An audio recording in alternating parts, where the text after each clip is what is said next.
오늘은 매일 감사하는 생활이라는 제목을 가지고 함께 은혜 나누겠습니다. 전 얼마 전 한 권사님 댁을 방문했습니다. 제가 밴쿠버에 오게 되었을 때 저희들을 자신의 집에서 묵게 해주셨던 바로 그 권사님이었습니다. 지금은 밴쿠버 시내 콘도로 이사 가셔서 자주 찾아뵙지는 못하지만 절기에 한 번씩은 찾아가서 기도도 해드리고 인사드리고 있습니다. 그 연로하신 남편 장로님께서 2년 전에 아주 심하게 편찮으셔서 간절히 기도했는데 너무나 감사하게도 하나님께 치유해 주셔서 지금은 통증 없이 잘 지내고 계십니다. 제가 그곳에 머물렀던 3년 전에도 두 분은 하루에 꼭 시간을 내어서 찬송가를 부르셨습니다. 권사님이 피아노를 치시고 장로님 함께 찬송가를 기쁜 마음으로 매일 몇 곡씩 정성껏 부르시는 것을 보면서 주님께서 얼마나 기뻐하실까 하는 생각이 들었습니다. 근데 이번에 가서 만나 뵈었을 때 권사님께서 이런 말씀을 하셨습니다. 우리 장로님께서는 식사를 하시면서도 하나님 너무 감사합니다. 이렇게 맛있는 음식을 먹게 해주셔서 너무나 감사합니다. 그리고 또 저에게 이렇게 좋은 아내를 주신 것을 너무나 감사합니다. 그 집안에서 운동으로 걸음을 걸으시면서도 주님 이렇게 걸을 수 있게 해주셔서 너무나 감사합니다. 하나님 오늘 하루를 살게 해주셔서 너무나 감사합니다. 이렇게 매일 모든 것을 감사하다고 고백하신다는 것입니다. 그리고 날마다 하나님께 찬양을 올려드리고 이제는 시력이 약해져서 눈이 잘 보이지 않아 성경을 읽기 어렵게 되니까 장로님은 오전부터 오후 4시까지 유튜브를 통해서 여러 목사님의 설교 말씀을 매일 들으신다고 합니다. 몸이 자유롭지 않으시고 눈도 잘 보이시지 않으셔도 매 순간 자신의 삶에 감사하는 그 장로님을 하나님께서 참 기뻐하실 것이다 라는 생각하면서 저 자신을 돌아보게 되었습니다.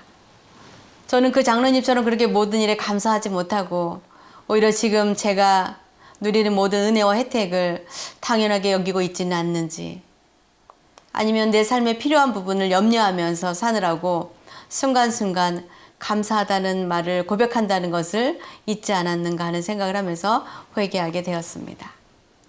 만약 그 장로님께서 모든 일이 평탄하고 잘 되어서 감사하셨다면 그렇게 큰 감동을 받지는 못했을 것입니다.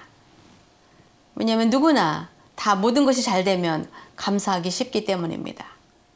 그러나 걸음도 잘 못 걸으시고 눈도 잘 보이지도 않으시지만 자신이 하실 수 있는 찬양과 또 들을 수 있는 길을 통해서 하나님의 말씀을 열심히 들으시면서 자신이 없는 것을 불평하시는 것이 아니라 모든 일을 감사하시기에 마음에 잔잔한 감동이 되었던 것입니다. 수십 년을 아내가 만들어준 음식을 드셨을 텐데 드실 때마다 너무나 맛있게 드시면서 이렇게 좋은 아내를 주신 것을 진심으로 감사하는 것은 쉽지 않습니다. 그러나 범사에 감사하시는 장로님의 삶의 모습이 얼마나 성경적이고 또 주님께서 우리에게 원하시는 삶이라는 것을 오늘의 본문 말씀을 통해서 우리는 보게 됩니다. 오늘의 본문 말씀 에베소서 5장 19절에서 21절은 이렇게 우리에게 말씀하고 있습니다. 우리 송미영 권사님께서 읽어주시면 감사하겠습니다. 에베소서 5장 19절에서 21절.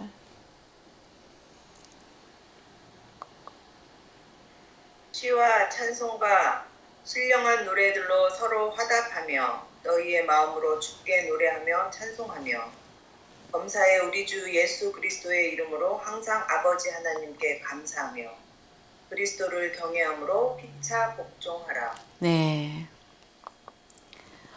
근데 우리는 슬플 때보다 기쁠 때 찬송이 잘 나옵니다. 마음에 슬픔과 아픔이 가득할 때는 찬송보다 간절한 기도가 더 필요하기 때문에 찬송보다는 기도가 더 쉽게 나옵니다. 근데 기쁠 때나 슬플 때나 하나님께 찬양을 올려드릴 수 있는 것은 우리가 모든 일에 하나님께 감사할 때만 가능합니다. 그런데 그렇게 모든 일에 감사하기 위해서 우리는 주님의 도우심과 그분의 능력을 신뢰하는 믿음이 필요합니다. 눈앞에 닥친 일들이 우리를 낙심하게 하고 근심하게 하고 두렵게 하는데 어떻게 감사하다는 그 찬양이 나올 수 있겠습니까? 감사보다 그런 어려운 현실을 만나게 하신 것에 대해서 하나님에 대한 우리의 사랑을 의심하기도 하고, 하나님이 계시다면 우리에게 왜 이런 일을 막지 않으시고 당하게 하셨는지 의문이 들기도 할 것입니다. 그러나 우리가 예수 이름의 능력을 믿을 때 우리는 우리를 향하신 변함없는 하나님의 신실하신 사랑을 의심하지 않게 됩니다. 지금 이 고난과 시련의 시간도 주님의 은혜 안에서 곧 지나가게 될 것이라고 믿게 해주시기 때문입니다. 그리고 이 힘든 시간을 버티고 견딜 힘을 주님께서 주시기 때문에 우리는 감사할 수 있게 되는 것입니다.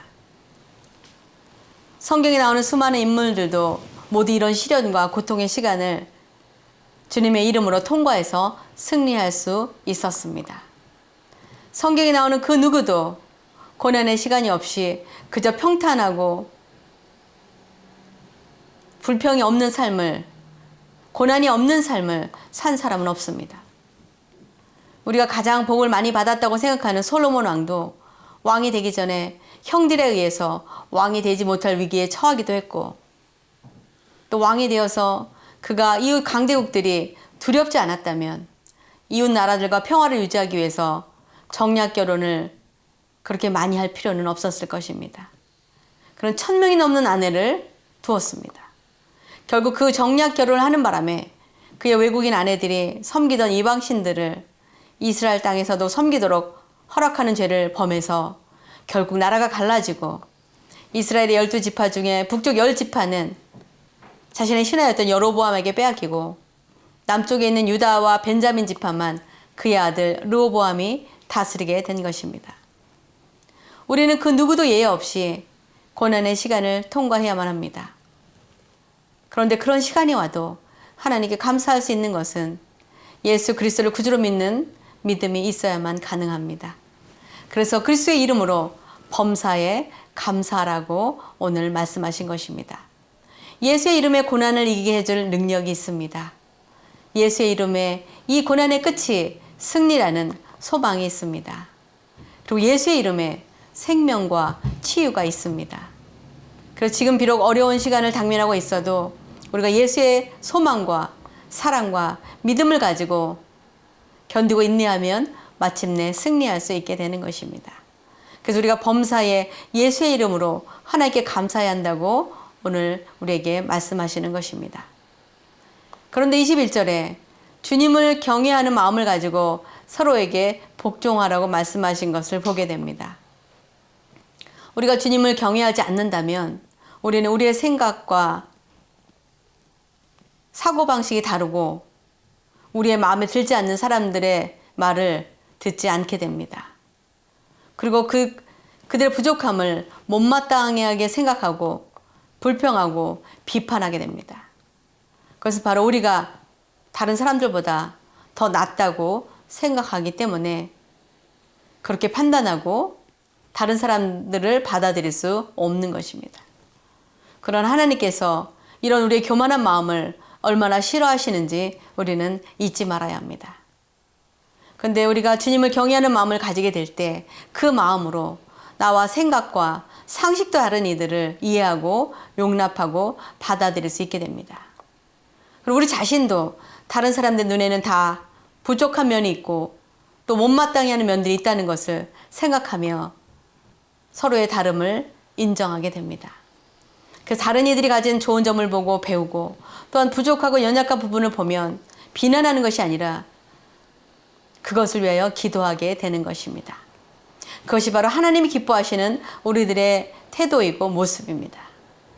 우리가 누군가를 판단하기 전에 우리 자신도 얼마나 부족한 자인지를 깨닫고 내 마음이 맞지 않는 사람이지만 그 사람도 하나님께서 귀하게 보시는 부분이 있기에 사용하신다고 생각한다면 우리는 쉽게 다른 사람들을 함부로 정죄하거나 판단하지 않게 될 것입니다. 이에 관해서 마태복음 7장 1절에서 4절은 이렇게 말씀하고 있습니다. 우리 박종규 집사님 읽어주시기 바랍니다. 마태복음 7장 1절에서 4절.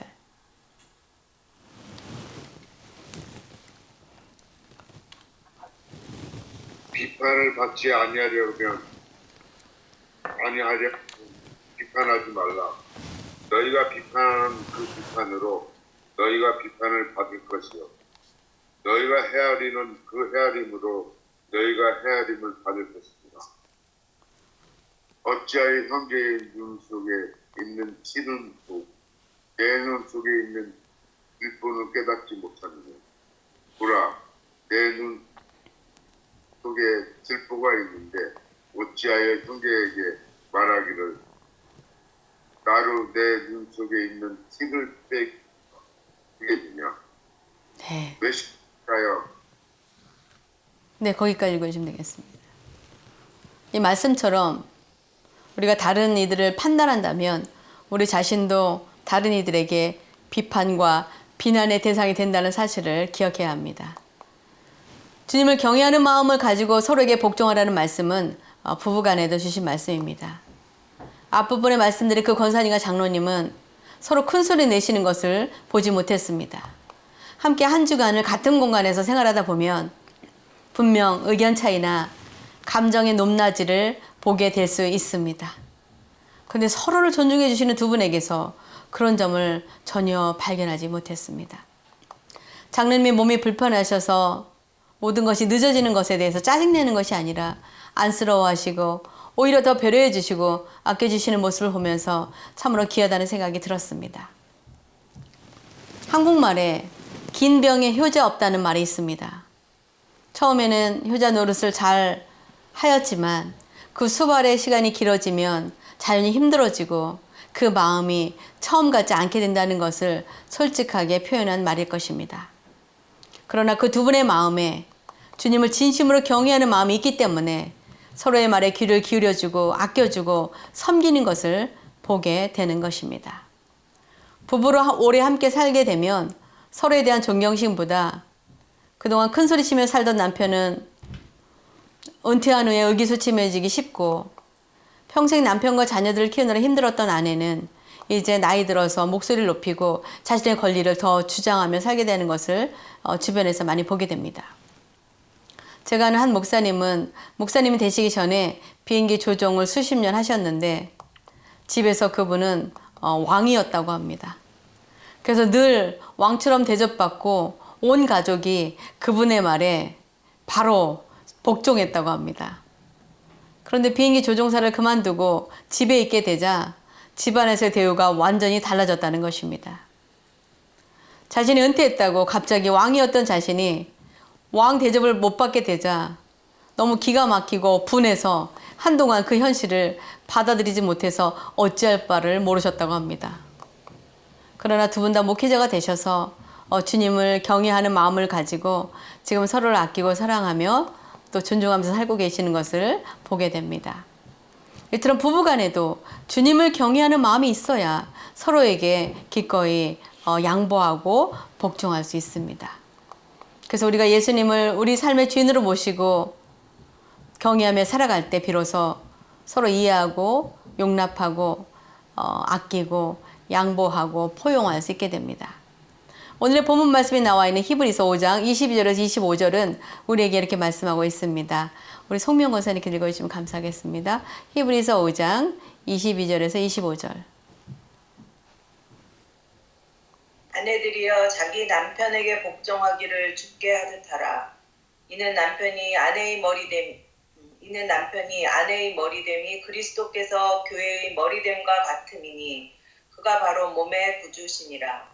그러므로 교회가 그리스도에게 하듯 아내들도 범사에 자기 남편에게 복종할지니라.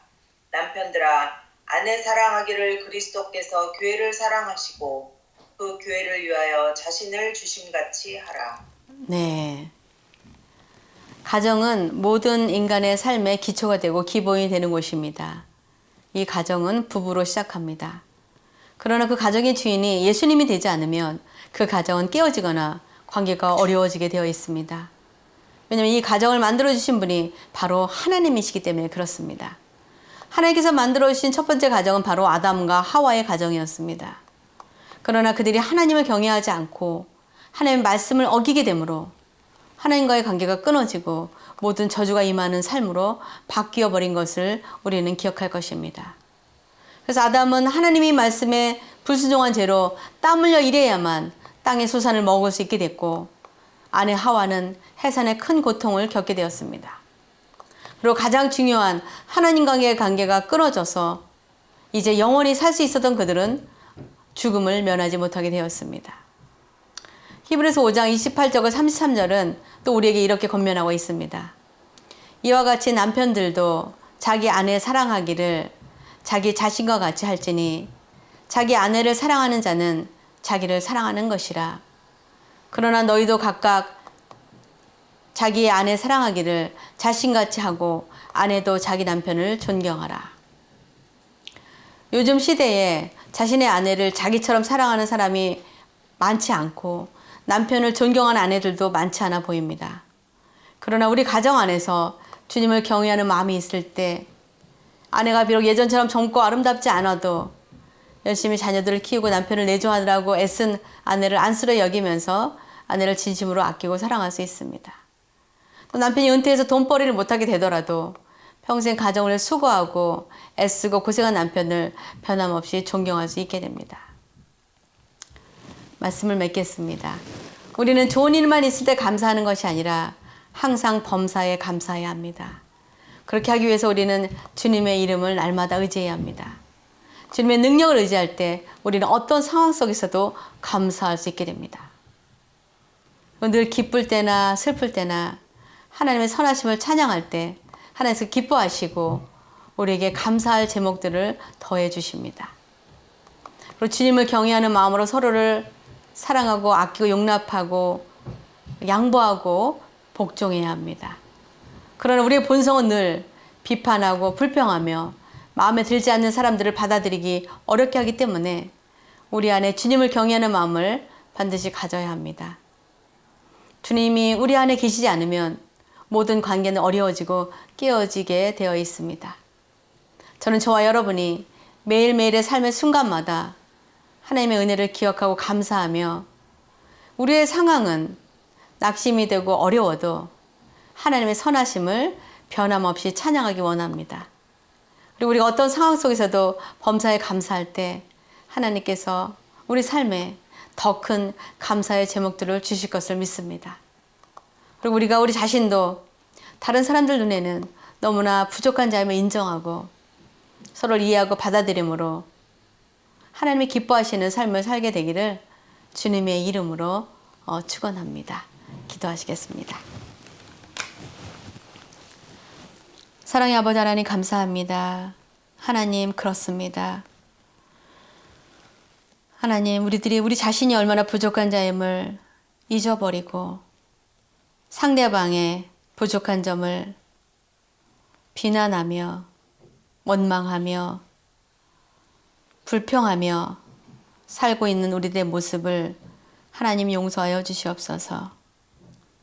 하나님께서 우리 삶의 주인이 되어주시고 또 예수 그리스도께서 우리 삶의 모든 환경을 바꿔주시는 분이심을 믿을 때 하나님 우리는 어떠한 상황 속에서도 주님께 감사할 수 있습니다. 하나님 이런 남편을 주신 것도 감사합니다. 또 이런 아내를 주심도 감사합니다. 하나님 어려운 상황도 하나님의 뜻 가운데 예수 그리스도의 이름으로 다 지나가고 승리할 것을 믿겠다고 고백하는 저희들의 삶이 되어지게 해주시옵소서. 주신 귀한 말씀을 감사드리며 모든 말씀을 예수님의 이름으로 기도하옵나이다. 아멘.